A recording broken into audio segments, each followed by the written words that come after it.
целина, дръжкова или така наречените селери на английски. Има и главеста, която всъщност е най-популярна в България, и листната целина.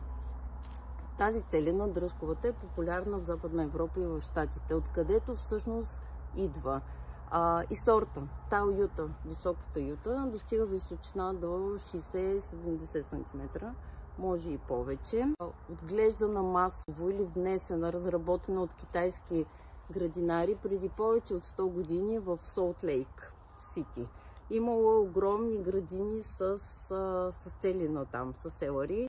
Така, тази е студоустойчива, толерантна е на ниски температури, отглежда се лесно. Хубавото е, че семената й поникват доста по-бързо, отколкото тези на главестата целина. Знаете, на главестата целина поникват за около 40 на дни. При тази за 2 седмици семената са поникнали. След като разсада е готов, може да се засади спокойно в оранжерия. Тази е засадена на 7 октомври. И сега, средата на декември, вече е готова и може да се консумира. Може да се засади и навън, в открити лихи. Ако се мулчира, постави се агрил отгоре, така че тя е студоустойчива, няма да се повреди.